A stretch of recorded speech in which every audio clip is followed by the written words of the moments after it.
Hello student. तो इस lecture में हम स्टार्ट करेंगे limit state of collapse compression limit state of collapse compression for column. ठीक है, तो आपको हम ये चीज हर एक बार डिस्कशन किए हुए हैं। वो जो लिमिट स्टेट मेथड है वो दो टाइप में क्लासिफाई हुआ है, एक लिमिट स्टेट ऑफ कोलैप्स और second number limit state of serviceability. एक जो लिमिट स्टेट में पहला लिमिट स्टेट ऑफ कोलैप्स और second number limit state of serviceability, दो पार्ट में जो है स्ट्रक्चर क्लासिफाई हुआ है। लिमिट स्टेट क्या हुआ? लिमिट स्टेट एक कंडीशन है। लिमिट स्टेट एक मिनिमम एक्सेप्टेबल लिमिट है। लिमिट एक्सेप्ट क्या है? एक मिनिमम एक्सेप्टेबल लिमिट है जिसके कि अंदर जो है, उस लिमिट के अंदर अगर हम प्रोवाइड करते हैं क्राइटेरिया तो क्या होगा? स्ट्रक्चर सेफ सेफ होगा और इकोनॉमिकल होगा। सेफ होगा और इकोनॉमिकल होगा। सेफ होगा और इकोनॉमिकल होगा। उस लिमिट स्टेट एक ऐसा मिनिमम लिमिट है जिसके अंदर की मेरा जो स्ट्रक्चर है वो सेफ्टी में रहेगा और इकोनॉमिकल रहेगा।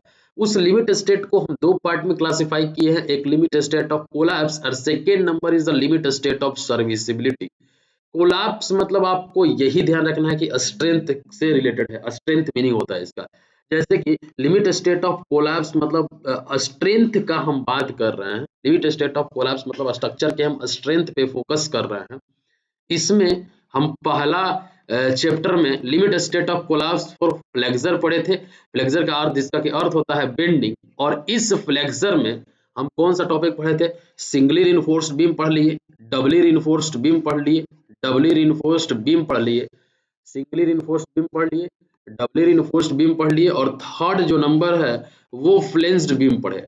ये लिमिट स्टेट ऑफ कोलैप्स और फ्लेक्सर में हम तीनों चीजें पढ़ चुके हैं। ठीक है, अब तीनों चीजें पढ़ने के बाद अब देखिए, ये तीनों चीजें हम फ्लेक्सर में क्यों पढ़े? क्योंकि जो बीम है उसमें क्या हो सकता है? बेंडिंग हो सकता है जनरली। जैसे कि बीम है, अगर इस पे हम फोर्सेस अप्लाई करते हैं इस बीम के ऊपर में, जैसे कि आपको ये पेन दिख रहा होगा, इस पे अगर हम फोर्स अप्लाई करते हैं तो ये बेंड होता है। मतलब ये जो इसका स्ट्रेंथ है उसका बेंडिंग में, कि बेंड ना हो, हम कैसे डिजाइन करें, कितना रिइंफोर्समेंट प्रोवाइड करें ताकि जो ये बीम है वो बेंड ना हो, उसमें हम डिजाइन कर रहे हैं। मतलब सबसे पहला जो है limit state of collapse for flexure में हम singly reinforced beam, doubly reinforced beam और फ्लेंज्ड बीम पढ़ लिए। इसी लिमिट स्टेट ऑफ कोलैप्स में हम सेकेंड नंबर पढ़े, limit state of collapse second जो नंबर पढ़े वो हम शियर पढ़े। मतलब अगर जो स्ट्रक्चर है, अगर उस पे स्लाइड एक्शन हो रहा है, शियर क्या? शियर मतलब आप एक ही चीज रखिए कि स्लाइड एक्शन के कारण जो फोर्सेस जनरेट होता है उसको शियर फोर्स बोलेंगे। तो दो सरफेसेस के बीच में जो अगर स्लाइड एक्शन हो रहा है, स्लाइड एक्शन मतलब इक्वल एंड अपोजिट फोर्सेस से उस सेक्शन के अबाउट लग रहा है, तो उसको शियर बोलेंगे। तो उस शियर के लिए हम डिजाइन किए ताकि मेरा शियर ना हो, शियर की वजह से क्रैक आ सकता है, इसके लिए हम रिइंफोर्समेंट डिजाइन किए। इसके लिए हम रिइंफोर्समेंट प्रोवाइड किए, डिजाइन किए कितना रिइंफोर्समेंट होना चाहिए। ये दूसरा चैप्टर में हम पढ़ चुके हैं। और तीसरा नंबर के चैप्टर में, तीसरा चैप्टर में हम क्या पढ़े? लिमिट स्टेट ऑफ कोलैप्स आपका पढ़ लिए, बॉन्ड पढ़ लिए। तीसरा जो नंबर है उसमें हम बॉन्ड पढ़ लिए। और फोर्थ जो नंबर है बॉन्ड, मतलब जो कंक्रीट और स्टील के बीच का जो प्रॉपर बॉन्ड, एक सफिशिएंट बॉन्ड होना चाहिए ताकि जो है वो एक दूसरे से सेपरेट ना हो सके। तो उस बॉन्ड के बारे में हम फोर्थ लेक्चर में पढ़ चुके थे। बहुत इंपॉर्टेंट लेक्चर है ये सब लेक्चर, आप जाके देखिएगा तो ऑब्जेक्टिव क्वेश्चन इससे काफी कुछ पूछता है आरसीसी डिजाइन से। अब ये जो limit state of collapse bond पढ़ने के बाद हम आ गए कंप्रेशन में, जो जिसका कि हम कंप्रेशन में कौन सा मेंबर कंप्रेशन में आ सकता है? कॉलम जो है वो कंप्रेशन मेंबर में आ सकता है। कॉलम, ये कॉलम में compressive force, column is a vertical member which is subjected to vertical forces. तो कॉलम हम लोग इस limit state of collapse compression में पढ़ेंगे। ठीक है, इतना दूर तक आपको समझ में आ गया। इसके बाद हम लोग फुटिंग पढ़ेंगे, इसी में हम लोग फुटिंग पढ़ेंगे, limit state of collapse for footing पढ़ेंगे। इसी में फिर हम लोग स्लैब पढ़ेंगे। लिमिट स्टेट ऑफ फ्लेक्सर में फिर स्लैब आ जाएगा क्योंकि इसमें बेंड होता है। और फुटिंग में फिर से शियर हम लोग आ जाएंगे। तो ये 6 जो टॉपिक है, मतलब इसमें तो बहुत सारा टॉपिक, सब टॉपिक्स बहुत ज्यादा हो गया। तो इसमें सब हम ये वाला चैप्टर में अभी हम पढ़ने वाले हैं लिमिट स्टेट ऑफ। अब आपको इस चैप्टर का इंट्रोडक्शन पता चल गया, limit state of collapse for compression. Limit state of collapse for compression, और इस कंप्रेशन मेंबर को जो सेटिस्फाई करता है वो कॉलम है जो सेटिस्फाई करता है। तो हम सबसे पहले ये समझेंगे कि कंप्रेशन मेंबर क्या होता है। आप फटाफट से बता दीजिए कंप्रेशन मेंबर होता क्या है। कंप्रेशन मेंबर क्या होता है, जल्दी से जल्दी आप सोच लीजिए कंप्रेशन मेंबर होता क्या है। कंप्रेशन मेंबर होता क्या है, मतलब कंप्रेशन मेंबर नाम से ही पता चल रहा है, जिस मेंबर में कंप्रेसिव फोर्स लगे, सब्जेक्टेड कंप्रेसिव फोर्स, तो उसको हम कंप्रेशन मेंबर लिख सकते हैं। तो हम लिख सकते हैं यहाँ पे, it is a structural member, it is a structural member, it is a structural member, it is a structural member which is predominantly मतलब importantly, predominantly मतलब बहुत अधिक मात्रा में, मतलब यही जो मेन है यही है, सब्जेक्टेड टू predominantly मतलब मेन जो होता है, main subjected to compression member, subjected to compression, subjected to compression, मतलब ये एक स्ट्रक्चर मेंबर है, उसमें ज्यादा इंपॉर्टेंट जो है वो कंप्रेशन ही रहेगा। If it's orientation is vertical, if it's orientation is vertical, अगर इसका ओरिएंटेशन जो होगा वर्टिकल होगा, वर्टिकल होगा तो उसमें कंप्रेशन आएगा, उसको हम लोग कंप्रेशन मेंबर बोलेंगे। Then it is termed as then it is termed as then it is termed as column column column, otherwise strut. ठीक है, तो यहाँ पे आप ये समझिए कि अगर अगर अगर S T R U T होगा, अगर ओरिएंटेशन वर्टिकल होगा और उसमें कंप्रेशन लग रहा है तो उसको हम कंप्रेशन मेंबर बोलेंगे। अगर वर्टिकल ओरिएंटेशन नहीं है, इस तरह का कुछ ओरिएंटेशन है, इंक्लाइंड ओरिएंटेशन है, तो ये क्या हो जाएगा, आपका स्ट्रट हो जाएगा, ये क्या हो जाएगा, स्ट्रट हो जाएगा, ये भी कंप्रेशन मेंबर ही है। ठीक है, तो अब हम बात करते हैं कि जो ये कंप्रेशन मेंबर का कॉलम का जो क्लासिफिकेशन है, मटेरियल के बेसिस पे हम पहले से क्लासिफाई कर लेते हैं, मटेरियल के बेसिस पे। तो classification based on material, classification based on material. अभी हम सबका फिगर दिखाते हैं आपको, लेकिन उतना टाइम नहीं है, आपको किसी तरह इस एग्जाम में अपना एक सीट पक्की करनी है, इसलिए हम फिगर वगैरह ये सब कुछ नहीं दिखा रहे हैं एनिमेशन के थ्रू। पहला जो नंबर है क्लासिफिकेशन बेस्ड ऑन मटेरियल में, पहला जो नंबर है वो है स्टेंचियन हो गया। सेकेंड जो नंबर है वो है पोस्ट, और थर्ड जो नंबर है वो पिलर। ये क्लासिफिकेशन बेस्ड ऑन मटेरियल हो गया। स्टेंचियन जो है वो स्टील के कॉलम को हम स्टेंचियन बोलते हैं। पोस्ट वुड मतलब लकड़ी का जो होता है उसको हम लोग पोस्ट बोलते हैं। और ये जो होता है पिलर जो होता है मेड ऑफ कंक्रीट का बना होगा, आप देखे होंगे, आरसीसी का बनेगा, मेसनरी का बनेगा, तो ये आपका पिलर में आ जाएगा। मतलब तीन टाइप का क्लासिफिकेशन हो गया, आपका स्टेंचियन कॉलम जो कि स्टील कॉलम के अंदर में आता है, पोस्ट जो कि वुड में आएगा, और पिलर जो है ये made up of concrete, RCC और मेसनरी स्ट्रक्चर।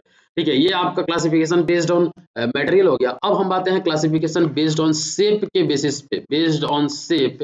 तो शेप में आपका क्या आ जाएगा, स्क्वायर कॉलम आ जाएगा, स्क्वायर कॉलम देखे होंगे कहीं स्क्वायर कॉलम होता है। इसके बाद आपका रेक्टेंगुलर कॉलम आ जाएगा बी नंबर में आपका आ जाएगा रेक्टेंगुलर कॉलम, बी नंबर में रेक्टेंगुलर कॉलम, रेक्टेंगुलर ये जनरली यही ज्यादातर यूज होता है, रेक्टेंगुलर कॉलम। और सी नंबर में आ जाएगा आपका आ जाएगा सर्कुलर कॉलम, सी नंबर में आपका आ जाएगा सर्कुलर कॉलम सी नंबर में आ जाएगा। इसके बाद डी नंबर में आपका अगला जो होगा पॉलीगोनल कॉलम। इसका स्पेलिंग आप एक बार, पी पॉलीगोनल कॉलम। ठीक है, इसमें आपका आ जाएगा हेक्सागोनल आ जाएगा। हेक्सागोनल का आप इस तरह से ड्रॉ करिएगा, हेक्सागोनल कॉलम। ये हैवी स्ट्रक्चर, बहुत ज्यादा इंपॉर्टेंट स्ट्रक्चर, हैवी स्ट्रक्चर में ये सारा चीज रहेगा। जो ये अभी पॉलीगोनल का ऑक्टागोनल 8 साइड होगा, उसमें 8 साइड होगा। हेक्सागोनल में 6 साइड होगा, ऑक्टागोनल में 8 साइड होगा। 8 हो गया, 1 2 3 4 5 6 ही हो गया, ये 6 वाला है। 8 में आप ऐसे कर सकते हैं, 1 2 3 4 5 6 7 8, 8 कॉलम ऑक्टागोनल हो गया। ठीक है, तो ये सारा जो है ये पॉलीगन कॉलम में आ जाएगा। अब आते हैं हम बेस्ड ऑन पोजीशन, शेप पढ़ लिए हम, classification based on shape material पढ़ लिए। अब हम आते हैं क्लासिफिकेशन बेस्ड ऑन पोजीशन के बेसिस पे मतलब इंक्लाइंड है कि वर्टिकल है कि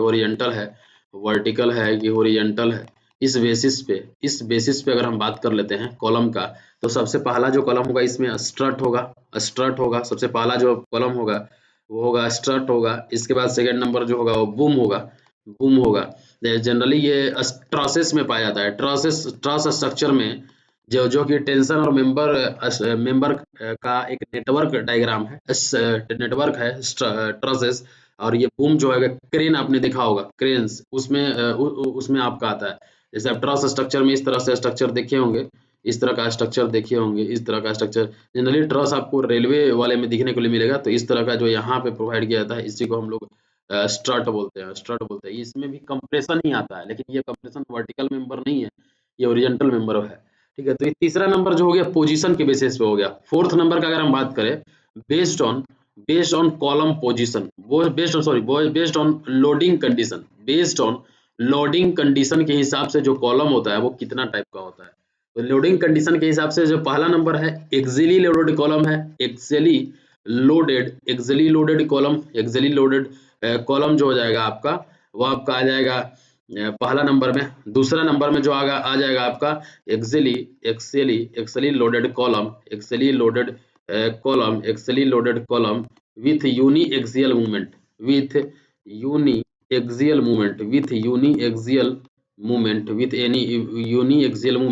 और थर्ड जो नंबर होगा वो होगा आपका axially loaded column with biaxial movement.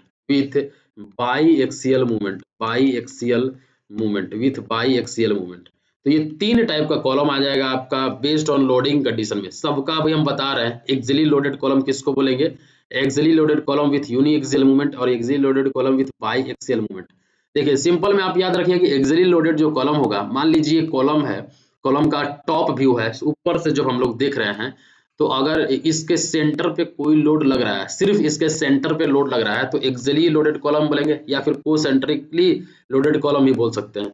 मतलब अगर इसके सेंटर पे लोड लग रहा है, तो अगर यही जो लोड है वो आपका इसेंट्रिसिटी पे लग रहा है, इतना इसेंट्रिसिटी पे इसेंट्रिसिटी पे अगर ये लोड लग रहा है, तो इसको हम एक्सियली लोडेड कॉलम बोलेंगे। और axially loaded column with unique axial movement बोलेंगे, क्योंकि इसमें मूवमेंट भी क्रिएट हो रहा है और लोड भी एक लग रहा है सेंटर पे।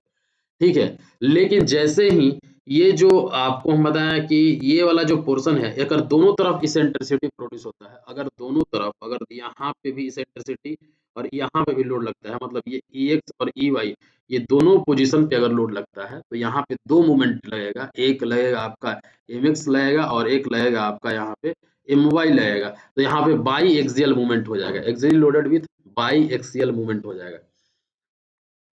यहाँ तक क्लियर है?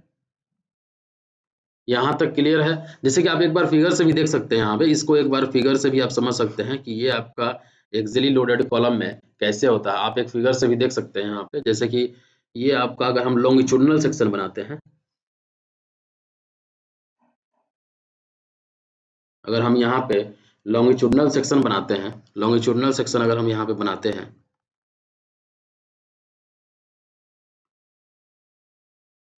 ठीक है,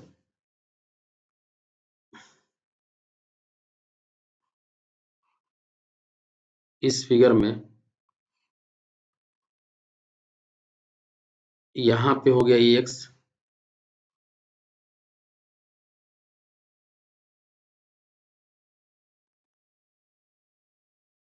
ठीक है, मतलब यहाँ पे एक फोर्स लग रहा है और एक मूवमेंट लग रहा है, जिसको कि MX बोल देंगे। EX पे MX और MY हटाइए, अभी M हो गया, ये एक आपका एक्सियली लोडेड कॉलम हो गया, ये axially loaded column with uniaxial movement हो गया, क्योंकि इसमें एक इसेंट्रिसिटी प्रोड्यूस हो रहा है। और तीसरा जो नंबर है वो बाई एक्सियल मूवमेंट में, यहाँ पे दो इसेंट्रिसिटी लगेगा, एक ये बीच में लग जाएगा यहाँ पे, तो यहाँ पे EX हो जाएगा और ये हो जाएगा आपका EY। अगर हम इसका, ये हो गया आपका लॉन्गिट्यूडिनल सेक्शन, मतलब लेंथ के डायरेक्शन में, मतलब कॉलम अगर आप सामने से देखिएगा, ये टॉप से ऊपर से देखिएगा तो ऐसे दिखेगा आपको कॉलम, देखिए जाके ऊपर से देखिएगा तो आपको सिर्फ ऊपर वाला ही पोर्शन दिखेगा, ऊपर से देखिएगा तो, और आप सामने से जाके देखिएगा तो आपको इस तरह से दिखेगा, इस तरह से दिखेगा। तो यहाँ पे अगर हम बात कर लेते हैं, तो यहाँ पे लोड लग रहा है, ये MX है, ये MX है, ये MY है, ये MY है। तो आपका ये पहला हो गया uniaxial, axial loaded column with uniaxial movement और axial loaded column with biaxial movement. तो इस तरह से आपका हो सकता है। अब हम बात कर लेते हैं on the basis of type of steel. On the basis of, अगला जो टाइप है, on the basis of type of steel, कितना टाइप का कॉलम होता है on the basis of type of steel का अगर हम बात कर लेते हैं, तो यहाँ पे सबसे पहला जो नंबर कॉलम होगा वो होगा टाइड कॉलम। टाइड कॉलम जो सबसे फर्स्ट जो नंबर होगा वो होगा आपका टाइड कॉलम। सेकेंड जो नंबर होगा वो होगा स्पाइरली और helically reinforced column. Helical reinforced column हो जाएगा, हेलिकल रिइंफोर्स्ड कॉलम हो जाएगा। और तीसरा जो नंबर है वो हो जाएगा आपका कंपोजिट कॉलम। तीसरा जो नंबर है वो हो जाएगा आपका कंपोजिट कॉलम। मतलब on the basis of steel तीन टाइप का कॉलम होता है, एक टाइड कॉलम, दूसरा नंबर स्पाइरली और हेलिकली रिइंफोर्स्ड कॉलम, और थर्ड जो नंबर होगा वो होगा आपका कंपोजिट कॉलम। अगर इस कॉलम का अगर हम बात कर लेते हैं, अगर इसको हम सामने से देखेंगे, टाइड कॉलम मतलब जो इसमें सेकेंडरी रिइंफोर्समेंट के जगह पे टाइज प्रोवाइड करते हैं। मान लीजिए ये आपका कॉलम हो गया, ये आपका कॉलम हो गया, ठीक है, ये आपका कॉलम हो गया। यहाँ पे हम टाई प्रोवाइड किए, यहाँ पे प्रोवाइड किए, यहाँ पे प्रोवाइड किए, यहाँ पे प्रोवाइड किए, यहाँ पे प्रोवाइड किए, ये टाइड कॉलम हो गया। हेलिकली रिइंफोर्स कॉलम में क्या होता है?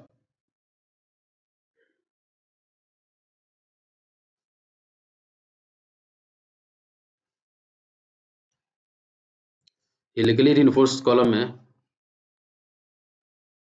ये आपका यहाँ से लेके यहाँ तक के बीच के डिस्टेंस को पिच बोल देंगे। और ये आपका कंपोजिट कॉलम में आपको कुछ इस तरह से दिखेगा।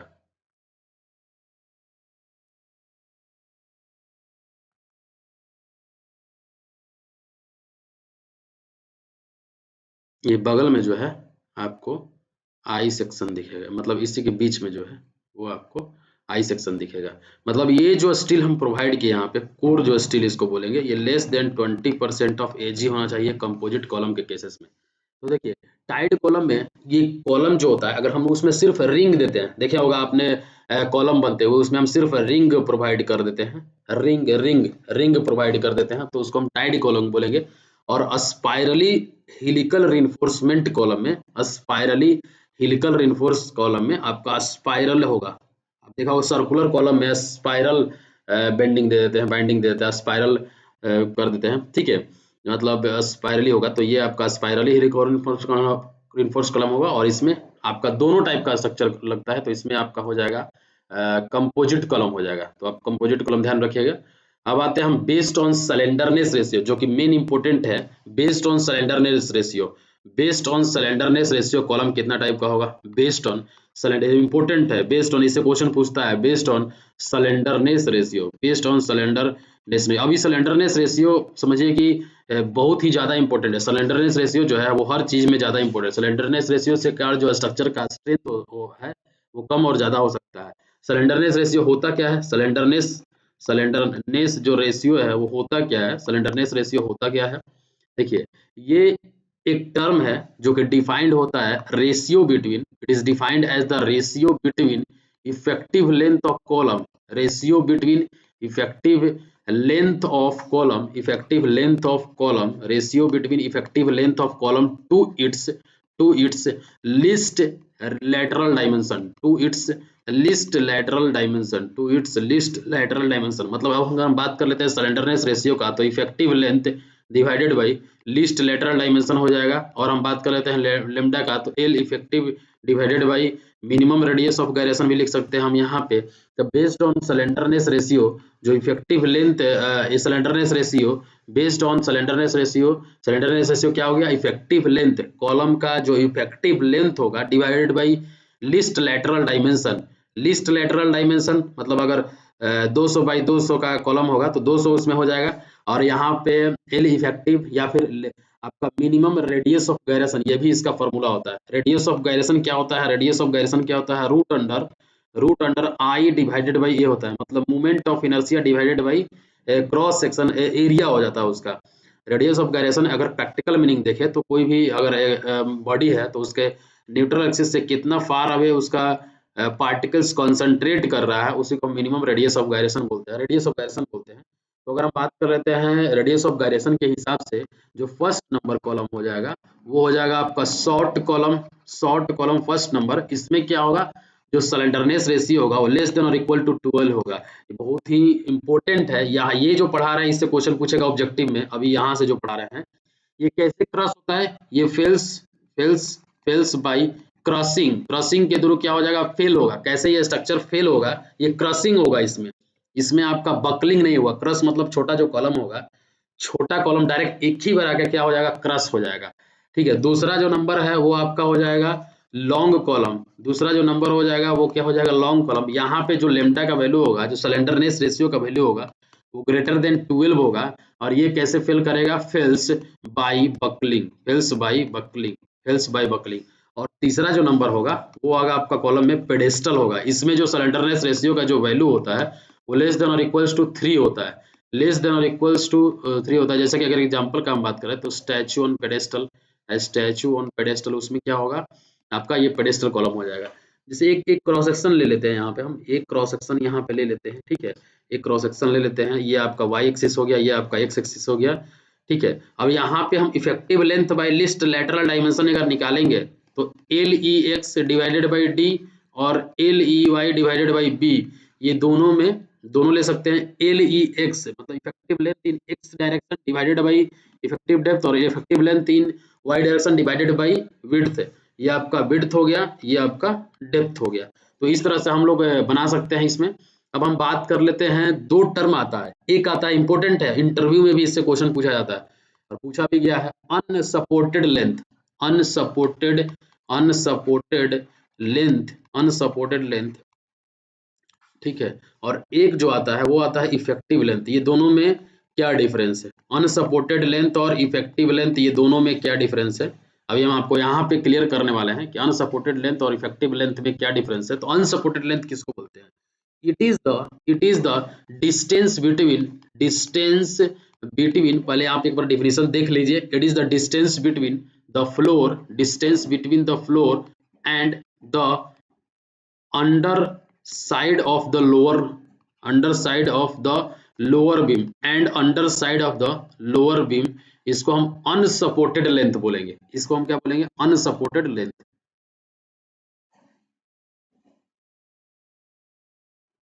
तो यहाँ पे अनसपोर्टेड लेंथ का बात करते हैं तो it is the distance between the floor and the under side of the lower beam. इसको हम और भी क्या एक्चुअल अगर बढ़िया से लिखना और चाहें तो it is the actual physical length.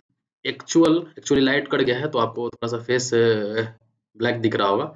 It is the actual physical length of column, it is the actual physical length of column between points of lateral support, lateral support हम उसको क्या बोलेंगे, अनसपोर्टेड। ये इंटरव्यू में question पूछता है कि unsupported length और इफेक्टिव लेंथ के बारे में आप बताइए। It is the distance between the floor मतलब नीचे का एक फ्लोर आपका हो गया, कोई भी अगर एक फ्लोर का बिल्डिंग बना रहे हैं तो नीचे का फ्लोर हो गया, और जो बीम आप दिए हैं स्लैब के नीचे में उसका अंडर साइड मतलब नीचे वाला लोअर पोर्शन या इसके बीच का डिस्टेंस को हम क्या बोलेंगे, अनसपोर्टेड लेंथ बोलेंगे। अनसपोर्टेड मतलब उसमें सपोर्ट ही नहीं है, उस लेंथ में सपोर्ट नहीं है।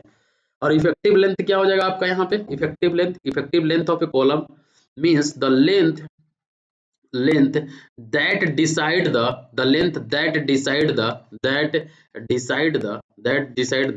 how much load it can carry, that decide the how much load that it can carry, how much load that it can carry, उसको हम बोलेंगे इफेक्टिव लेंथ। मतलब आप इतना ही समझिए कि इफेक्टिव लेंथ जब हम लोग बेंडिंग मोमेंट वगैरह निकालते हैं तो WL स्क्वायर में अगर यूडीएल होगा तो WL स्क्वायर बाई 8 करते हैं, तो यहाँ पे L जो होता है इफेक्टिव लेंथ होता है। मतलब कितना लेंथ जो है वो बेंडिंग मोमेंट प्रोड्यूस कर रहा है, कितना लेंथ ये डिसाइड कर रहा है कि लोड उस पर कितना लगेगा। इसके बाद इसको हम और अगर अच्छा तरीका से मैथमेटिकली बोलना चाहें तो it is defined as the distance between point of inflection and point of zero movement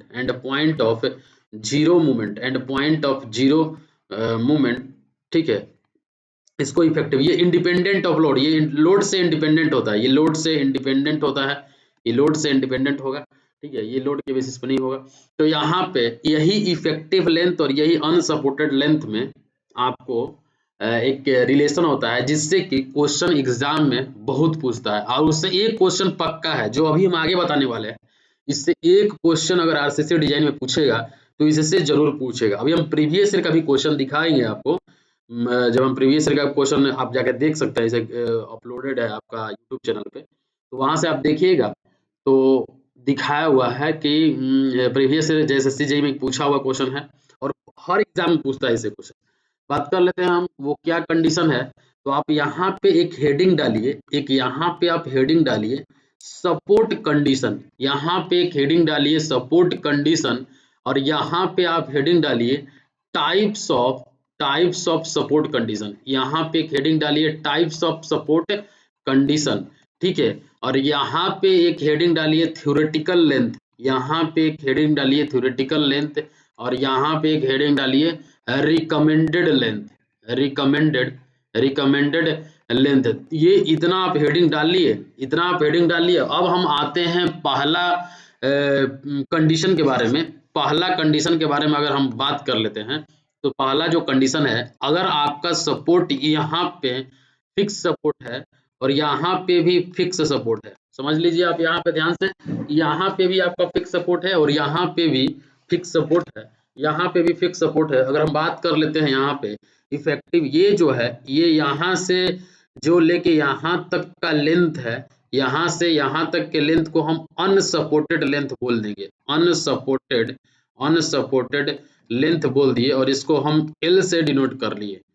अब देखिए ये वाला जो पॉइंट है, यहाँ से जो पॉइंट है, इसका अगर आप डिफ्लेक्शन डायग्राम बनाइएगा तो कुछ इस तरह से आएगा। इस वाले पोर्शन को के बीच के जो डिस्टेंस है, इसको हम बोलेंगे एल इफेक्टिव लेंथ, मतलब point of zero bending moment या point of inflection and point of zero bending moment, उसको हम इफेक्टिव लेंथ बोल दिए। हम यहाँ पे इसको अगर क्वेश्चन में स्टेटमेंट क्या दे देता है, क्वेश्चन में स्टेटमेंट क्या देता है यहाँ पे, both the ends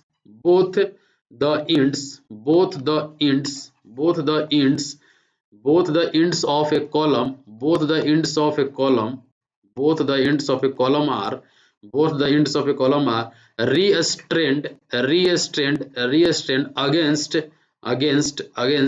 both the ends of a column are restrained against rotation and translation। Question यहाँ से पूछता है, हम ये स्टेटमेंट बता रहे हैं आपको कि इस तरह का स्टेटमेंट इसमें दे सकता है कि दोनों जो इंड होगा वो रिस्ट्रेंड होगा, मतलब इधर उधर नहीं मूव करेगा, रोटेशन के अगेंस्ट भी और ट्रांसलेशन के अगेंस्ट भी। इस वाले कंडीशन को हम फिक्स्ड सपोर्ट बोलते हैं, कि ये फिक्स्ड सपोर्ट है, ठीक है। इस वाले कंडीशन को अगर रोटेशन और ट्रांसलेशन, मतलब मूवमेंट और रोटेशन दोनों के अबाउट में अगर वो रिस्ट्रेंड है तो उसको हम फिक्स्ड सपोर्ट बोलेंगे। तो यहाँ पे जो थ्योरेटिकल लेंथ होगा वो 0.5 L होगा, यहाँ पे जो थ्योरेटिकल लेंथ होगा वो 0.5 L होगा, और यहाँ पे जो रिकमेंडेड वैल्यू जो एग्जाम में आपको पूछेगा, वो पूछेगा आपसे 0.65 L, 0.65 L जो हो जाएगा ये आपका रिकमेंडेड लेंथ हो जाएगा। ये क्वेश्चन आपसे पूछता है, एल जो होता है यहाँ पे, एल जो होगा ये अनसपोर्टेड लेंथ हो जाएगा। एल क्या हो जाएगा, अनसपोर्टेड लेंथ जो हो जाएगा वो एल हो जाएगा। इससे क्वेश्चन पूछता है दूसरा नंबर का, बात करें, ये कंडीशन पहला हो गया, बात कर लेते हैं दूसरा नंबर का। तो एक जो सपोर्ट है वो आपका फिक्स सपोर्ट रहेगा, और दूसरा जो होगा वो आपका हिंज रहेगा। एक आपका फिक्स और दूसरा जो होगा वो हिंज रहेगा। तो बात कर लेते हैं यहाँ पे, तो इस तरह से कुछ आएगा। तो इसके और इसके बीच का जो डिस्टेंस है,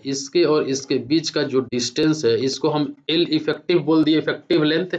और यहाँ के बीच के जो डिस्टेंस है, इसके और इसके बीच का जो डिस्टेंस है, पूरा डिस्टेंस, इसको हम बोल दिए अनसपोर्टेड लेंथ। अब यहाँ पे क्या होगा, यहाँ पे हम कैसे, both the ends of a column are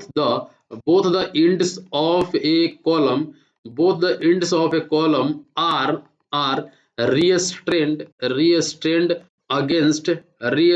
against translation, re-against again translation, re-stand again translation, but one end is free to rotate, but one end is free to rotate, one end is free to rotate. अब देखिए इसका मतलब क्या होगा, मतलब ये एक जो कंडीशन है, यहाँ पे जो एक कंडीशन है, यहाँ पे ये जो है फिक्स सपोर्ट होगा, क्योंकि बोथ द इंड, तो सबसे पहले यहाँ पे ट्रांसलेशन के अगेंस्ट जो है, ट्रांसलेशन के अगेंस्ट ये स्टैंड है, और बट एक जो इंड है वो रोटेट मतलब फ्री हो रहा है, रोटेशन में फ्री है, मतलब फिक्स नहीं है, मतलब एक दो दूसरा इंड है वो फिक्स नहीं है, सिर्फ मूवमेंट नहीं होगा। तो इसमें कौन सा सपोर्ट होगा, हिंज सपोर्ट होगा।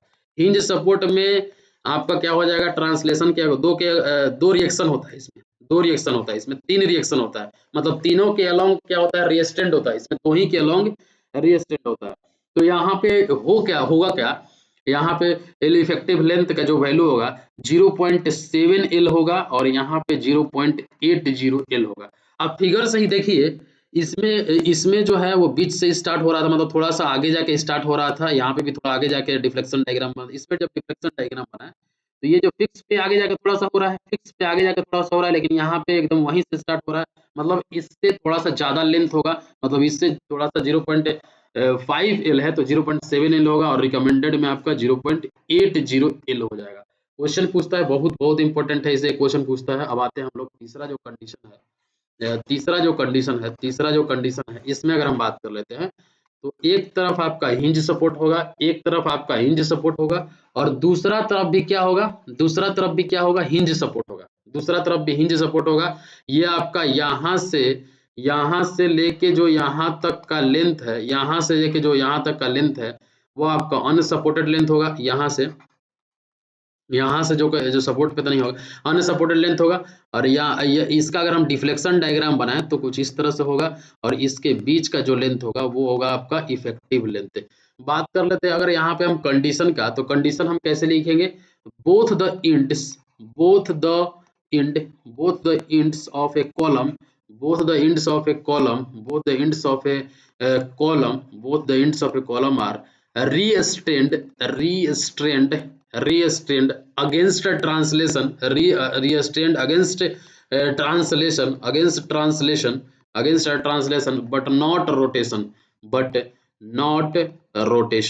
not rotation। देखिए ध्यान रखिएगा, ये फिक्स सपोर्ट है, फिक्स सपोर्ट पे तीन रिएक्शन लगता है, एक आपका हॉरिजॉन्टल, एक वर्टिकल, एक हॉरिजॉन्टल और एक मूवमेंट।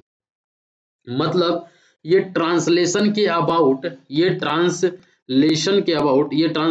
अबाउट आपका रीस्टैंड है, फिक्स है, मतलब मूव नहीं करेगा, और रोटेशन के अबाउट मूव नहीं करेगा, तभी तो रिएक्शन लग रहा है। किसी भी सपोर्ट पे अगर मान लीजिए बीम है, यहाँ पे हम अगर सपोर्ट दिए हैं तो ये नीचे मूव नहीं करेगा, लेकिन जैसे ही ये सपोर्ट को हटा है ये नीचे मूव करेगा, मतलब ये एक रिएक्शन लग रहा था, अगर इस रिएक्शन नहीं लगता तो ये नीचे मूवमेंट करता है। तो रिएक्शन तब लगता है जब ये रेजिस्ट करता है मूवमेंट को, नीचे की तरफ मूव नहीं होने जा रहा है, तो उसी तरह रिस्ट्रेंड हो जा रहा है, ये तीनों डायरेक्शन के अलॉन्ग रिस्ट्रेंड हो रहा है। वही अगर हम बात कर लेते हैं इसमें, अगर ये आपका हिंज सपोर्ट है, इसमें एक वर्टिकल रिएक्शन रहेगा, एक हॉरिजॉन्टल रहेगा, मतलब ये दो डायरेक्शन ट्रांसलेशन के अबाउट, सिर्फ ट्रांसलेशन के अबाउट क्या हो जाएगा, रिस्ट्रेंड होगा, ट्रांसलेशन के अबाउट रिस्ट्रेंड होगा।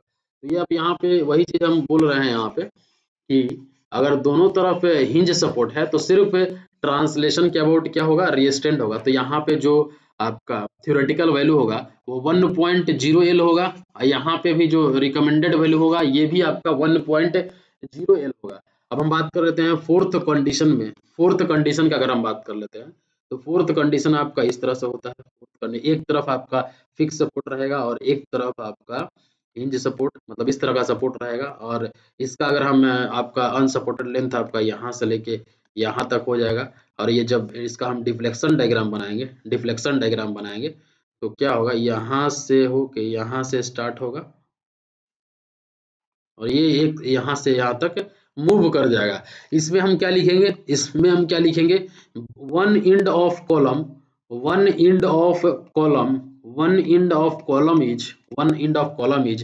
restrained, one end of column is restrained against a translation and rotation, and one end of a column is restrained against translation and rotation, and other end is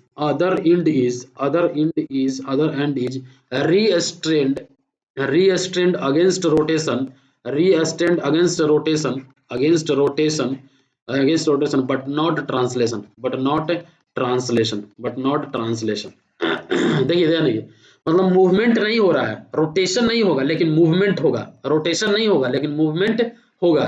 ठीक है, इस तरह का condition में जैसे पोल वगैरह में देखते होंगे, पोल वगैरह में इस तरह से का सिचुएशन आता है, जो इलेक्ट्रिक पोल होता है, फ्री एंड नहीं, मतलब तार जुड़ा रहता है, ऊपर में भी तार आपका जुड़ा रहता है। तो यहाँ पे जो रिकमेंडेड वैल्यू हो जाएगा, थ्योरेटिकल वैल्यू 1.0 एल और रिकमेंडेड वैल्यू 1.2 एल हो जाएगा, यहाँ पे ज्यादा हो जाएगा। जब हम जीरो बेंडिंग मोमेंट डायग्राम बनाएंगे, जीरो बेंडिंग मोमेंट डायग्राम, तो यहाँ से ये पोर्शन जो है इसका इस तरह से आके इस तरह से हो जाएगा। ठीक है, तो ये चीज आप ध्यान में खाली इतना ही रखिएगा, 1.2 एल होता है। हम बात कर लेते हैं नेक्स्ट कंडीशन का, कंडीशन नंबर 5, कंडीशन नंबर 5 का बात कर लेते हैं, कंडीशन नंबर 5 का। तो यहाँ पे फिक्स सपोर्ट होगा, यहाँ पे भी आपका ये वाला होगा। अगर हम इसका डिफ्लेक्शन डायग्राम बनाते हैं तो कुछ इस तरह से होगा। ठीक है, ये आपका अनसपोर्टेड लेंथ हो गया। अब यहाँ पे क्या लिखेंगे, one end of column, one end of column is, one end of column is restrained, one end of column is restrained, restrained against, against translation, restrained against translation, against translation, restrained against translation and rotation, restrained against translation. एक जो and है वो तो रीस्ट्रेंड है translation और rotation के along में, but but but not the other and, but not the other and, other and. तो यहाँ पे थ्योरेटिकल वैल्यू अभी IS 800 2007 में नहीं दिया हुआ है, और यहाँ पे जो आपका थ्योरेटिकल रिकमेंडेड वैल्यू होगा वो 1.5 एल होगा। यहाँ पे जो रिकमेंडेड वैल्यू होगा ये 1.5 एल होगा। अगर हम कंडीशन नंबर 6 का बात कर लेते हैं, कंडीशन नंबर 6 में तो एक तरफ फिक्स सपोर्ट रहेगा, एक तरफ फ्री सपोर्ट रहेगा। एक तरफ क्या रहेगा, फ्री रहेगा, एक तरफ फिक्स सपोर्ट रहेगा और एक तरफ फ्री रहेगा। तो यहाँ पे अगर हम इफेक्टिव लेंथ का बात करें, ठीक है, ये आपका अनसपोर्टेड लेंथ हो गया। इफेक्टिव लेंथ आपका ये वाला जो पोर्शन है यहाँ तक आएगा, क्योंकि जीरो बेंडिंग मोमेंट हम फिर डायग्राम बनाएंगे तो ये इफेक्टिव इतना हो जाएगा। मतलब यहाँ पे हम बोल सकते हैं at one end, one end at one end. अब हम लिखने की जरूरत नहीं है कि रोटेशन और ट्रांसलेशन के रिडिस्टेंट रहेगा, and other end, one end is fixed and other end is free, and other end is free. तो यहाँ पे जो थ्योरेटिकल वैल्यू होगा 2.0 होगा, 2.0 एल होगा, और रिकमेंडेड वैल्यू भी कितना होगा, 2.0 एल होगा। तो ये छो जो कंडीशन है इससे क्वेश्चन बराबर पूछता है और आपको ध्यान में रखना है। अब एक इम्पोर्टेंट चीज यहाँ पे हम बताने वाले हैं आपको, इम्पोर्टेंट चीज जो बताने वाले हैं, जो थ्योरेटिकल वैल्यूज होता है, ये जो थ्योरेटिकल थ्योरेटिकल जो वैल्यू है, theoretical values, theoretical values are calculated, are calculated, are calculated। Main जो एक्चुअल जो होता है आपका रिकमेंडेड वैल्यू ही जो लिखा है वही इंपॉर्टेंट होता है। theoretical values are calculated for elastic, for elastic, for elastic and homogeneous material, elastic and homogeneous material। theoretical values are calculated for elastic and homogeneous material, but for practically, but practically, but practically होता क्या है, practically होता क्या है, our our RCC is not elastic, ये elastic नहीं होता है, अनहोमोजेनियस एंड होमोजेनियस भी नहीं होता है, क्योंकि इसमें दो कंपाउंड मिलेगा तो कंपोजिट मटेरियल हो जाएगा। Therefore therefore therefore therefore recommended values are, therefore recommended values are slightly greater than, are slightly greater than, greater, are slightly greater, so that so that our final design is safe, so that our final design is safe। अगर हम ज्यादा value ले लेते हैं, suppose that अगर हम length का, effective length का ज्यादा वैल्यू ले लेते हैं, तो हम जो लोड कैलकुलेट करेंगे, जो मूवमेंट कैलकुलेट करेंगे, कितना अप्लाई हो रहा है वो ज्यादा होगा। तो ज्यादा होगा तो अगर हम मान लीजिए कि स्ट्रक्चर पे 100 किलो न्यूटन लोड अप्लाई हो रहा है, 100 किलो न्यूटन लोड ही लग रहा है, अगर हम मान के चले कि उस पे 110 किलो न्यूटन लोड लग रहा है, मतलब हम ज्यादा लोड के लिए डिजाइन करते हैं तो स्ट्रक्चर सेफ ही होगा। तो वही चीज यहाँ पे बोल रहा है कि थ्योरेटिकल वैल्यू जो कैलकुलेट होता है वो इलास्टिक और होमोजेनियस मटेरियल के लिए होता है, बट जो हम आरसीसी मेंबर हम यहाँ पे कॉलम पढ़ रहे हैं वो आपका इलास्टिक एंड होमोजेनियस नहीं है। देयरफॉर जो रिकमेंडेड वैल्यू होगा वो आपका ग्रेटर हो जा रहा है हमेशा। अब आते हैं हम कोडल प्रोविजन के बारे में, क्या क्या कोडल प्रोविजन है और इम्पोर्टेंट है, इससे क्वेश्चन पूछता है, आप ये ध्यान में रखिएगा। अब बात कर लेते हैं कोडल प्रोविजन का, कोडल प्रोविजन का अगर हम बात कर लेते हैं, कोडल प्रोविजन का अगर हम बात कर लेते हैं, कोडल प्रोविजन का, ठीक है। तो सबसे पहला जो आपका यहाँ पे जो मैक्सिमम परमिसिबल लेंथ है, मैक्सिमम परमिसिबल लेंथ जो होगा, इससे क्वेश्चन बराबर एसएससी जेईई में पूछा हुआ है। मैक्सिमम परमिसिबल जो लेंथ होगा वो क्या होगा, restrained from both and, restrained from both and, restrained from both ends.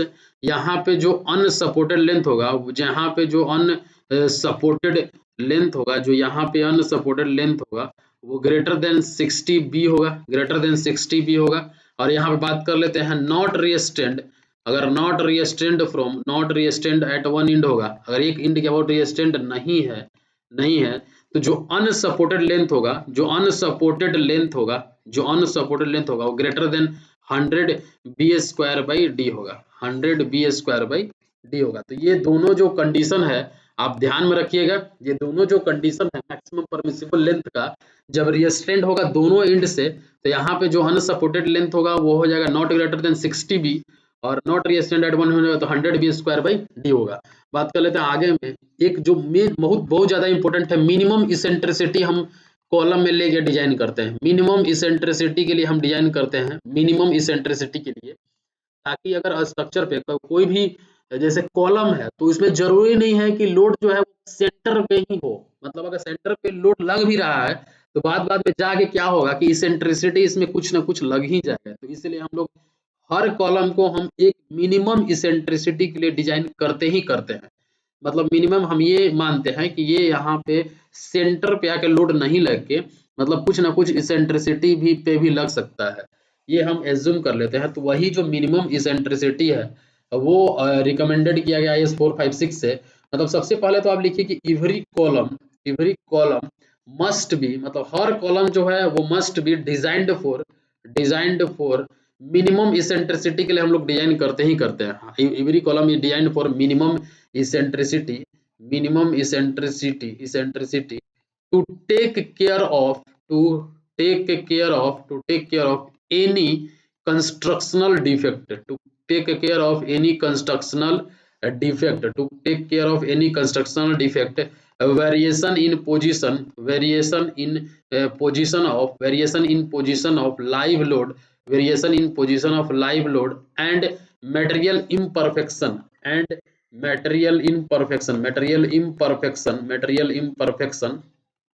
ठीक है।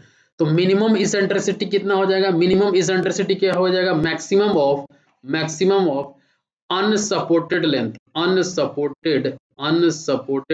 Length divided by 500 plus b और डी डिवाइडेड बाय 30, और यहाँ पे हो जाएगा आपका 20 mm।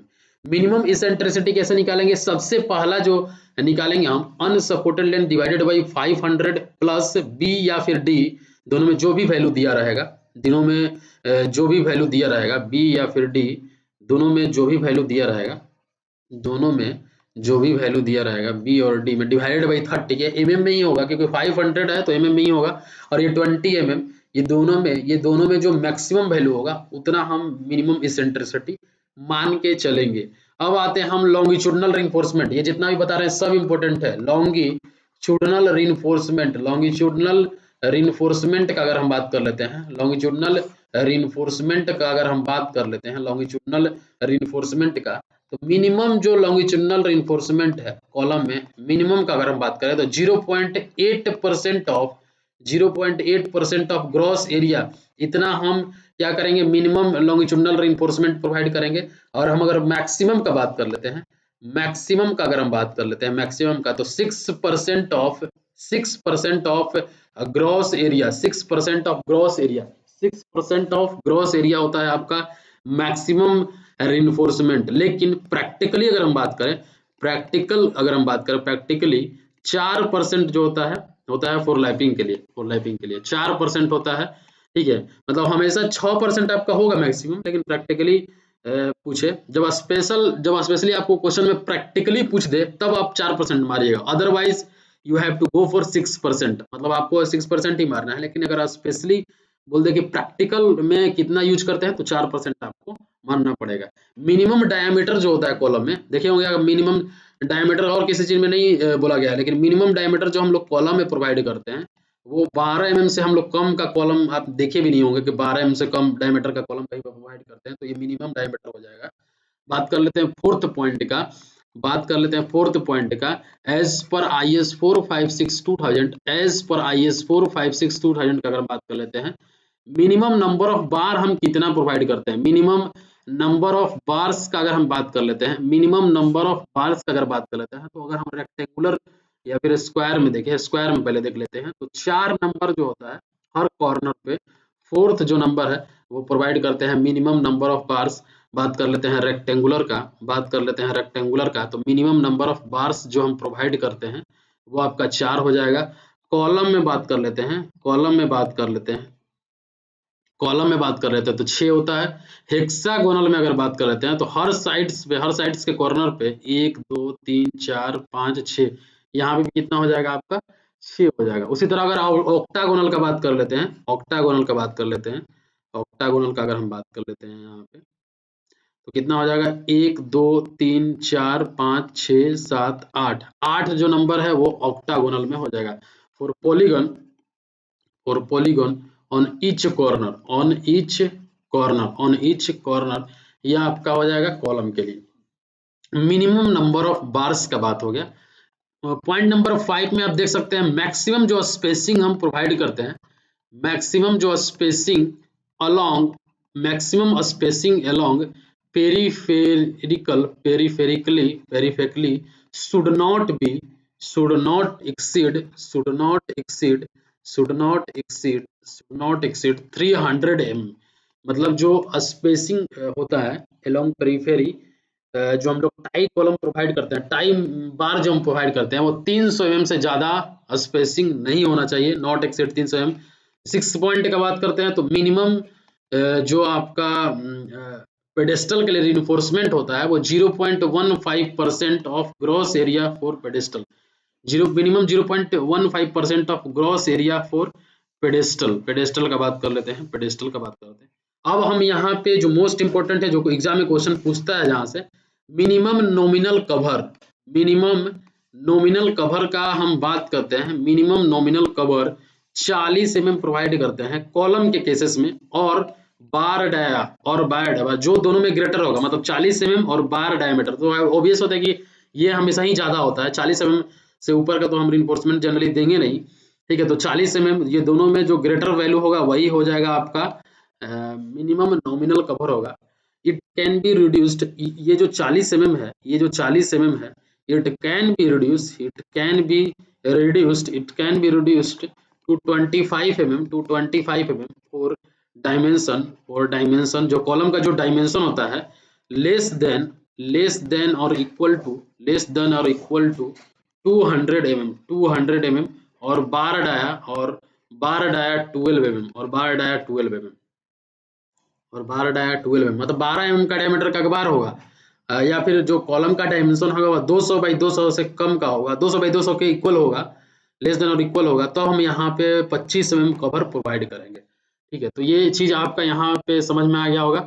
अब हम बात कर लेते हैं लॉन्गिट्यूडनल रिइंफोर्समेंट जो कॉलम का होता है वो तो आपका लॉन्गिट्यूडनली डायरेक्शन में होगा। ट्रांसवर्स रिइंफोर्समेंट जो हम लोग टाई बीम प्रोवाइड करते हैं उसको हम ट्रांसवर्स रिइंफोर्समेंट बोलते हैं।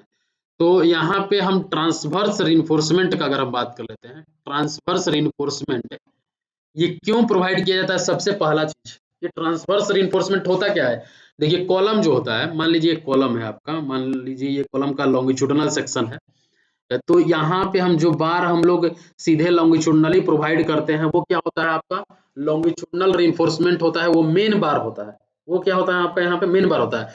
लेकिन इसके इस कॉलम को बांधने के लिए हम रिंग प्रोवाइड करते हैं, रिंग देते हैं, रिंग देते हैं इसमें, ठीक है।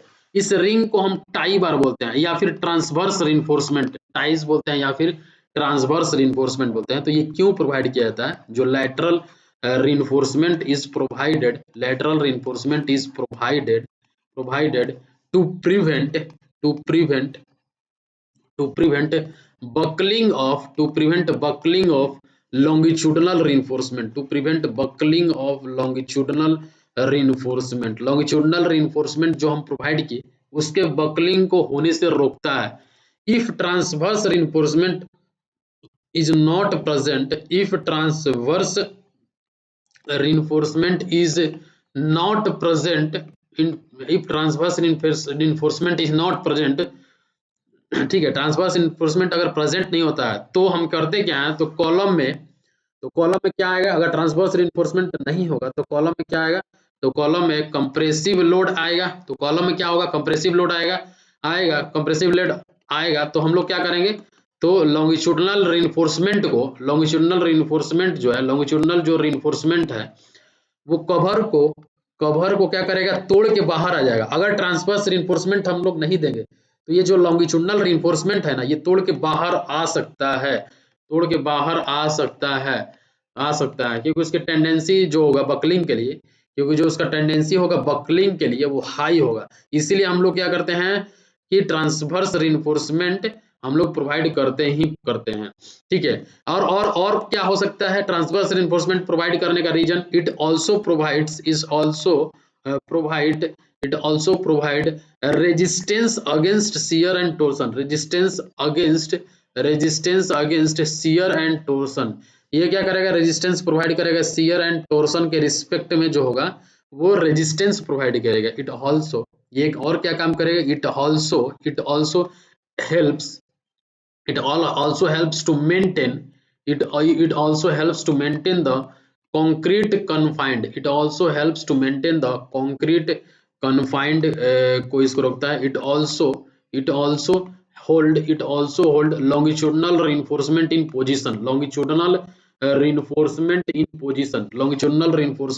position, तो इसको भी ये जो लॉन्गिट्यूडनल रीइंफोर्समेंट है उसको एक पोजीशन में लाके रखेगा, ये ट्रांसवर्स स्टील का काम होता है। अब हम बात कर लेते हैं ट्रांसवर्स स्टील कितना प्रोवाइड करते हैं। जो हम ट्रांसवर्स स्टील देते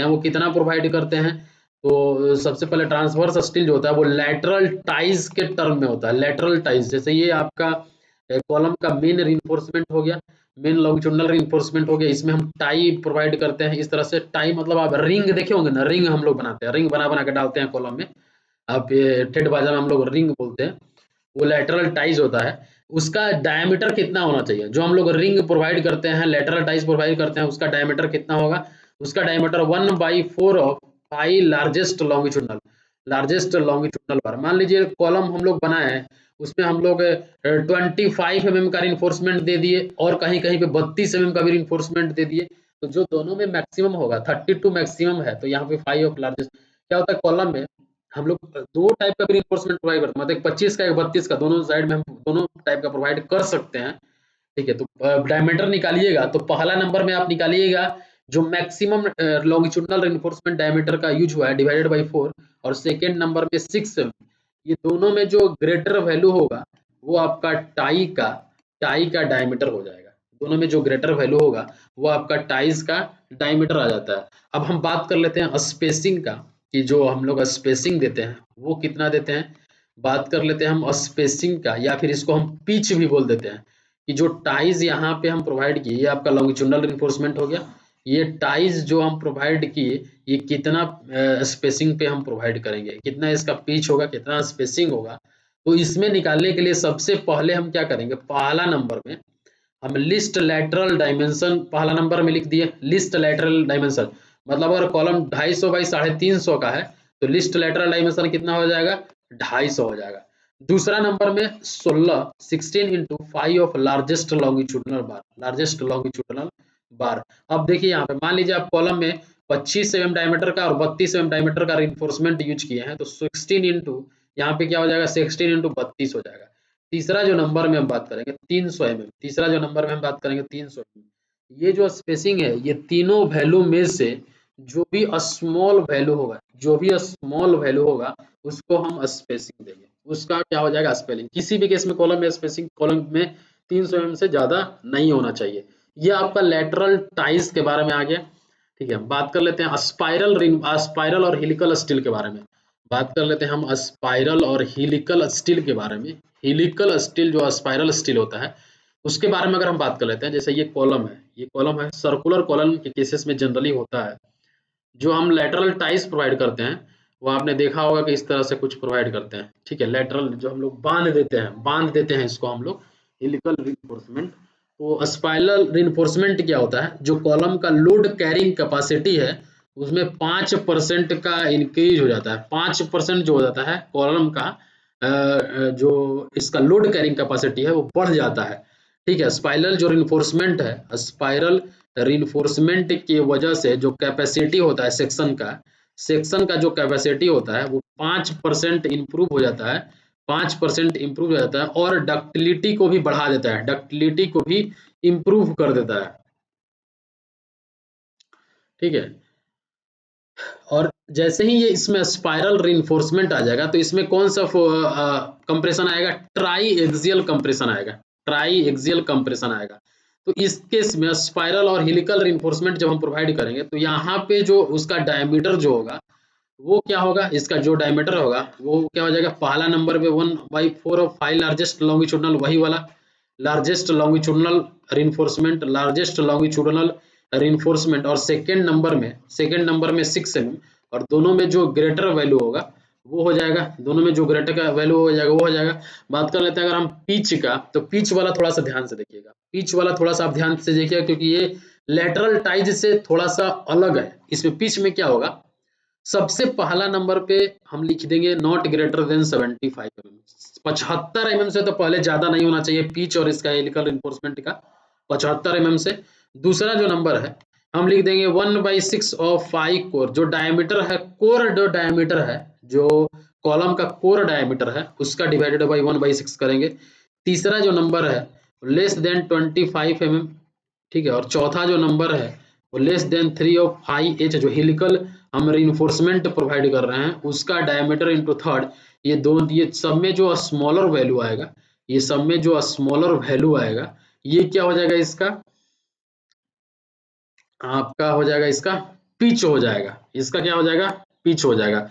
अब देखिए जो ये स्पाइरल रिइंफोर्समेंट है, जो क्वांटिटी ऑफ स्पाइरल रिइंफोर्समेंट जो है वो एक कंडीशन को सेटिस्फाई करना चाहिए। जो हम लोग प्रोवाइड कर रहे हैं, जो स्पाइरल रिइंफोर्समेंट जो हम प्रोवाइड कर रहे हैं वो एक कंडीशन को क्या करना चाहिए, सेटिस्फाई करना चाहिए। मतलब VH बाई जो VC होगा वो greater than equal to 0.36 AG by AC minus 1 FCK by FY। ये ऑब्जेक्टिव में डायरेक्टली फार्मूला पूछ सकता है, डायरेक्टली फार्मूला आपको एग्जाम में दे देगा, अलग अलग 4 टाइप का फार्मूला दे देगा, तो ये फार्मूला से डायरेक्टली पूछ सकता है, लेकिन न्यूमेरिकल नहीं पूछेगा इस पे। जहां पे यहाँ पे अगर हम VH का बात कर लेते हैं, VH का, तो VH क्या है, volume of volume of volume of helical reinforcement, volume of helical reinforcement हो जाएगा। VC जो हो जाएगा वो क्या हो जाएगा, वॉल्यूम ऑफ कोर हो जाएगा, कोर का जो वॉल्यूम है वो आपका VC हो जाएगा। और AG का हम बात कर लेते हैं, AG का, तो ये क्या हो जाएगा, ग्रॉस क्रॉस सेक्शन एरिया होगा, ग्रॉस क्रॉस सेक्शन एरिया होगा। और AC का हम बात करें तो एरिया ऑफ कोर होगा, एरिया ऑफ कोर जो होगा वो आपका AC होगा। मतलब AG जो हो गया वो ग्रॉस क्रॉस सेक्शन एरिया हो गया, AC जो हो गया वो एरिया ऑफ कोर हो गया, VC जो हो गया वो वॉल्यूम ऑफ कोर हो गया, और VH जो हो गया वो वॉल्यूम ऑफ हेलिकल रिइंफोर्समेंट हो गया।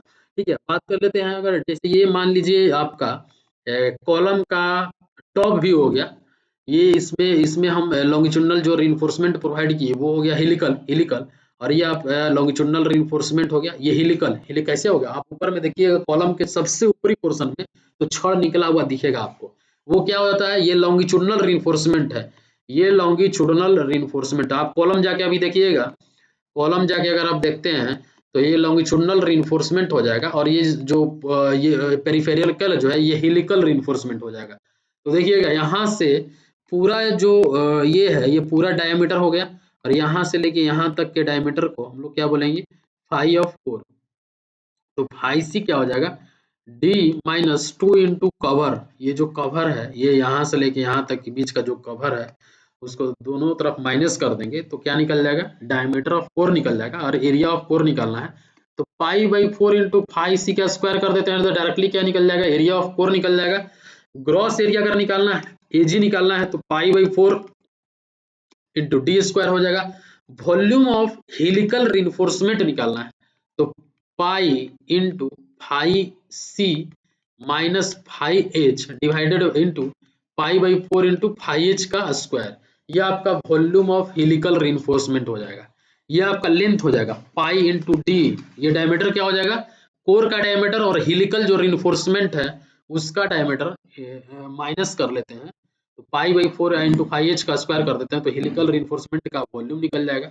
और आपको वॉल्यूम ऑफ कोर निकालना है तो AC area of core into pitch से अगर मल्टीप्लाई कर देते हैं, मतलब pi by 4 into five C का स्क्वायर इंटू पिच कर देते हैं, तो ये आपका हो जाएगा वॉल्यूम ऑफ कोर। तो इस तरह से आपका जो है कॉलम में या ये चेक करना है कंडीशन, ये जो हम कंडीशन लिखा है इसको हम आपको चेक करना है। ये अगर हम बात कर लेते हैं पिच का, तो पिच में आपको ये चीज क्लियर होना चाहिए, ये चीज क्लियर होना चाहिए कि ये जो आपका लॉन्गिट्यूडनल रिइंफोर्समेंट है जो हम लोग पिच प्रोवाइड कर देते हैं वो इस तरह से कुछ होता है, इस तरह से जो हेलिकल रिइंफोर्समेंट होता है, तो ये दोनों के बीच के डिस्टेंस को हम पिच बोलते हैं। अब इस कॉलम में एजम्पशन क्या क्या था, एजम्पशन हम बताना शुरू में भूल गए कि कौन कौन सा एजम्पशन यूज हुआ है जिससे क्वेश्चन पूछता है एजम्पशन से। पहला जो एजम्पशन है जो हर चीज में रहता है कि plane section remains plane, plane section remains plane, remains plane after bending, after bending and before bending, after bending plane section remains plane after bending. This implies, this implies, this implies a strain variation is linear. A strain variation is linear. This implies a strain variation is linear. Second number क्या होगा, maximum compressive strain, maximum compressive strain should not be less than, maximum compressive strain should be less than or equal to, should be less than or equal to 0.0035 in concrete, 0.0035 in concrete। ये इसका assumption है। तीसरा number का assumption देखिए, पहला assumption समझ गए, आगे आगे होगा कि प्लेन सेक्शन जो होगा रिमेन्स प्लेन होगा आफ्टर बेंडिंग और बिफोर बेंडिंग। ये शो क्या करता है, ये आपका स्ट्रेन जो वेरिएशन होगा उसको लीनियर शो करेगा। प्लेन सेक्शन मान लीजिए प्लेन है, इस पे लोड अप्लाई करेंगे तो लोडिंग के बाद भी जो प्लेन होगा वो सेम ही रहेगा, बेंड नहीं करेगा। और जो मैक्सिमम कंप्रेसिव स्ट्रेन होगा वो 0.0035 के इक्वल होगा या फिर कम होगा। ठीक है, ये आपका कॉलम में तीसरा जो एजम्पशन है, stress strain diagram for concrete, stress strain diagram for concrete, stress strain diagram for concrete is given in limit state method में जो दिया हुआ है वही वाला होगा। ठीक है, टेंसाइल स्ट्रेंथ इग्नोर होता है, टेंसाइल स्ट्रेंथ जो होगा, tensile strength of concrete is ignored, tensile strength of concrete is ignored, tensile strength of concrete is ignored. ठीक है, नेक्स्ट जो होगा आपका अजम्पशन जो होगा, नेक्स्ट जो अजम्पशन होगा, for axially loaded column, for axially loaded column, for axially loaded column, axially loaded column के लिए जो मैक्सिमम स्ट्रेन होगा, maximum strain in all fibre, maximum strain in all fibre is limited to 0.002। ये याद रखिएगा कि for axially loaded column जो maximum strain होगा कॉलम में, तो ऑल फाइबर्स के लिए वो क्या होगा, 0.002 होगा। अगर हम बात कर लेते हैं कॉलम जो होगा, ठीक है, column for column subjected to, next जो पॉइंट होगा कौन सा पॉइंट था, कौन सा पॉइंट था, 6 number point, 6 number point.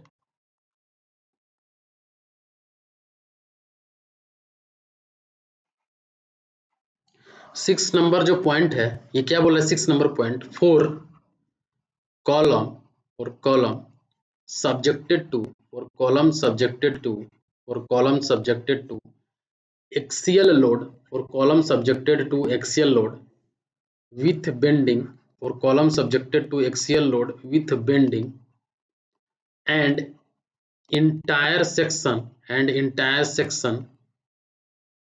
under compression, and entire section under compression, under axial load with bending and entire section under compression। जो मैक्सिमम स्ट्रेन होगा कंक्रीट में, जो मैक्सिमम स्ट्रेन होगा in concrete is limited to 0.0035 -3/4 of strain, in least compressive fibre, least compressive fibre, जो strain जो least compressive fibre में होगा वो होगा, मतलब 0.0035 माइनस 0.75 इंटू ई होगा। ये चीज पे आप ध्यान में रखिएगा, ठीक है, ये चीज भी ध्यान में रखिएगा आप यहाँ पे।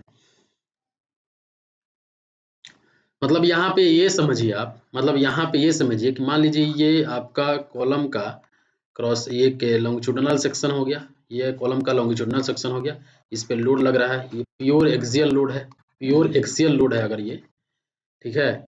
तो यहाँ पे जो कॉलम में रिइंफोर्समेंट मान लीजिए प्रोवाइड किए, हम 4 रिइंफोर्समेंट प्रोवाइड किए हैं, तो इस केसेस में जो स्ट्रेन होगा वो 0.002 होगा, ठीक है। यहाँ पर 0.002 स्ट्रेन में ही कॉलम को हम लोग यहाँ पे फेल मान लेते हैं।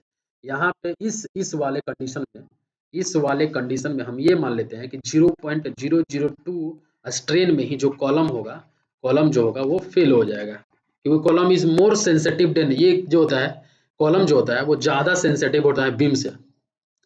अगर एक बीम मान लीजिए टूट गया, अगर एक बीम टूटता है, अगर एक बीम जो ब्रेक होता है, अगर ये बीम टूटता है तो स्लैब टिल्ट होगा, स्लैब जो होगा वो टिल्ट होगा। बट अगर कॉलम टूटता है, अगर कॉलम टूटा तो क्या होगा, पूरा स्ट्रक्चर ही टिल्ट हो जाएगा, पूरा स्ट्रक्चर ही टिल्ट हो जाएगा, पूरा स्ट्रक्चर ही टिल्ट हो जाएगा। मतलब हम लोग अभी आपको पता भी होगा कि हम लोग किस बेसिस, किस सिद्धांत पे काम करते हैं, स्ट्रॉन्ग कॉलम वीक बीम, इस सिद्धांत पे काम करते हैं हम लोग, ठीक है। अगर बीम टूटेगा तो स्लैब सिर्फ क्या होगा कि टिल्ट होगा, लेकिन अगर कॉलम टूटा तो पूरा स्ट्रक्चर ही फुल होगा। तो इसलिए हम प्योर एक्सियल कंडीशन में हम लोग ये मानते हैं कि 0.002 स्ट्रेन पे ही क्या हो जाएगा, कॉलम फेल हो जाएगा।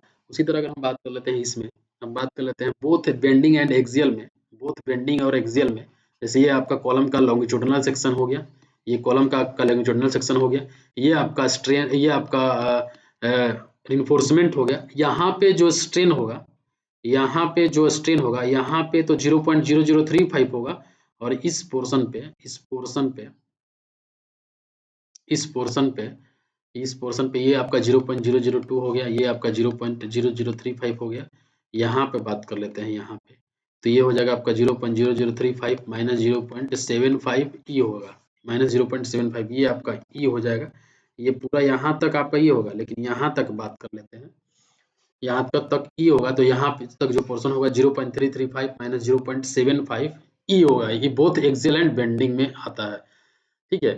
अगर हम बात कर लेते हैं, एक जो लास्ट टॉपिक बच गया, एनालिसिस और डिजाइन, कॉलम को हम लोग कैसे एनालाइज करेंगे, कैसे डिजाइन करेंगे, एनालिसिस एंड डिजाइन का अगर हम बात कर लेते हैं, एनालिसिस एंड डिजाइन की बात कर लेते हैं, तो सबसे पहले हम कॉलम में लोड कैरिंग कैपेसिटी निकालेंगे कि कॉलम जो हम प्रोवाइड किए उसका लोड कैरिंग कैपेसिटी कितना है। Load carrying capacity of column का अगर हम बात कर लेते हैं, load carrying capacity of column का बात कर लेते हैं, मतलब जो कॉलम होगा, कॉलम विथ लेटरल टाइज का, विथ लेटरल टाइज का बात करें, तो यहाँ पे अगर हम लोड कैरिंग कैपेसिटी पीयू निकालेंगे तो 0.446 FCK into AC plus 0.875 FY into AC होगा। मतलब load carrying capacity column with lateral ties में अगर हम बात करें तो 0.446 FCK into AC plus 0.87 FY, ये एग्जाम में पूछता है क्वेश्चन, ये आप ध्यान रखिएगा, ये लोड कैरिंग कैपेसिटी होगा। ये जो 0.446 एफसीके का वैल्यू हो गया, ये वाला जो वैल्यू है ये क्यों होता है, टू अवॉइड ब्रिटल फेल्यूर, ये ब्रिटल फेल्यूर को अवॉइड करने के लिए होता है।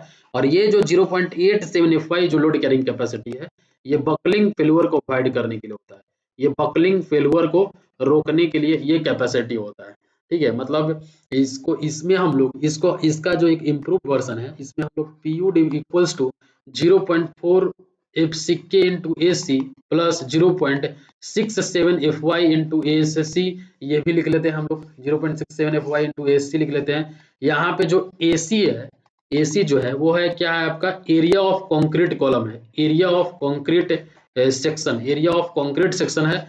और ए सी जो होगा वो कैसे निकलेगा, ए जी माइनस ए एस सी निकलेगा। ए एस सी क्या है, area of steel in compression, area of steel in compression. देखिए इसको आप यहाँ पे 0.67 कर लीजिए, 0.67 F Y into S C हो जाएगा, ठीक है।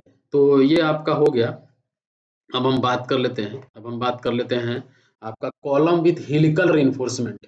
कॉलम विथ हेलिकल रिइंफोर्समेंट, अभी हम बताएं कि जो हेलिकल अगर रिइंफोर्समेंट हम प्रोवाइड कर देते हैं कॉलम में, तो जो इसका कॉलम का कैपेसिटी होता है वो 5% इम्प्रूव हो जाता है, 5% बढ़ जाता है। तो पीयू क्या हो जाएगा 1.05 into 0.4 F C K into A C plus 0.67 F Y into A S C, ये आपका हो जाएगा कॉलम विथ हेलिकल रिइंफोर्समेंट। मतलब यहाँ पे 1 पॉइंट जो ये 5% है वो आपका क्या हो गया, बढ़ गया। इस केसेस में 5% जो है कॉलम का वो बढ़ जाएगा। ठीक है, एक जो टॉपिक है ये स्ट्रेंथ ऑफ मटेरियल में जनरली पूछता है। मान लीजिए ये कॉलम है, इस पे जो लोड लगेगा P बाई ए, जो load divided by area minus जो इसेंट्रिसिटी वाला लोड है P into A divided equal to 0 और टेंशन बिकम्स 0। अगर टेंशन को 0 करना है, टेंशन बिकम्स 0 और टेंशन बिकम्स 0, तो इसमें हम लोग क्या करते हैं, जो ये लोड लगेगा, जो एक्सियल लोड लगेगा उसमें इसेंट्रिसिटी लोड, ये दोनों को अगर हम माइनस करके 0 कर देते हैं तो टेंशन यहाँ पे 0 हो जाएगा। इस केसेस में P by A equals to P by Z equals to 0 होगा। यहाँ पे जो E का वैल्यू आएगा वो क्या आ जाएगा, Z बाई ए आएगा। Z क्या हो जाएगा पाई डी क्यू बाई 32 और ए का value pi by 4d square, तो यहाँ से d बाई 8 हो जाएगा। मतलब जो इसेंट्रिसिटी होगा वो d बाई 8 होगा। मतलब कहने का मतलब ये है कि फॉर नो टेंशन कंडीशन ये आपका कॉलम है, कॉलम का पूरा आपका ग्रॉस डायमीटर हो गया। ये अगर हम इस पे अगर हम इस इसेंट्रिसिटी वाले डायग्राम को ड्रॉ करते हैं, इसेंट्रिसिटी वाले डायग्राम को ड्रॉ कर देते हैं, ठीक है, इसेंट्रिसिटी वाले डायग्राम को ड्रॉ कर लेते हैं, तो ये वाला पोर्शन d बाई 8 हो जाएगा, ये वाला जो पोर्शन है ये भी d बाई 8 हो जाएगा, ये वाला जो पोर्शन है ये भी d बाई 8 हो जाएगा, और ये वाला जो पोर्शन है ये भी क्या हो जाएगा d बाई 8 हो जाएगा। मतलब ये आप मान के चलिए कि ये वाला जो पोर्शन है इसको हम कोर बोल दिए, इसको हम क्या बोल दिए, मतलब इसको हम क्या बोल दिए, अगर इससे बाहर लोड अप्लाई करेंगे, इस कोर पोर्शन से अगर हम बाहर लोड अप्लाई करते हैं, इस कोर पोर्शन से अगर हम बाहर लोड अप्लाई करते हैं तो क्या होगा, टेंशन जनरेट हो सकता है। इस कोर पोर्शन के अंदर में लोड अप्लाई करेंगे तो ओनली कंप्रेशन अकर्स, तो इस कोर पोर्शन के ओनली कंप्रेशन अकर्स, कंप्रेशन सिर्फ कंप्रेशन आएगा इसमें। Inside the core in spiral reinforced column subjected to triaxial compression, सिर्फ कंप्रेशन आएगा, बाहर में करेंगे तो टेंशन आ सकता है। तो ये नो टेंशन कंडीशन है, E equals to D by 8। ये इसेंट्रिसिटी है, कैसे आता है, देखिए कॉलम में दो टाइप का लोड लगेगा, कॉलम में दो टाइप का लोड लगेगा, एक तो आपका axially loaded column, axial load लगेगा जो कि P बाई ए होगा, और एक इसेंट्रिसिटी की वजह से लोड लगेगा P इंटू ई, ये मूवमेंट हो गया डिवाइडेड बाई जेड। आपने पढ़ा होगा, ये सब स्ट्रेंथ ऑफ मटेरियल में पढ़ना है, sigma M by I equals to sigma B by Y, यहीं से निकला है। जो बेंडिंग स्ट्रेस होता है, जो बकलिंग स्ट्रेस या फिर bending stress M by I into Y, तो इसको क्या लिख सकते हैं हम P इंटू ई, मूवमेंट को हम क्या लिख सकते हैं force into eccentricity, force into distance divided by I by Y को हम सेक्शन मॉडुलस लिख देते हैं। तो आई बाई वाई, वाई जो है ऊपर है ये तो नीचे जाएगा, तो यहाँ पे जेड हो जाएगा। ठीक है, ये चीज समझ में नहीं आएगा तो ये स्ट्रेंथ ऑफ मटेरियल में आपको अच्छी तरीके से समझ में आ जाएगा। तो यहाँ पे कॉलम चैप्टर पूरी तरह से समाप्त होता है। आप इसका जाके क्वेश्चन प्रैक्टिस कर सकते हैं और देख सकते हैं कि कितना क्वेश्चन आप कर पा रहे हैं। ठीक है, इसका हम क्वेश्चन भी कराएंगे, तो आप जितना हो सके प्रैक्टिस करिए क्वेश्चन का, ठीक है, और बाकी शॉर्ट नोट्स आप बनाते चलिए।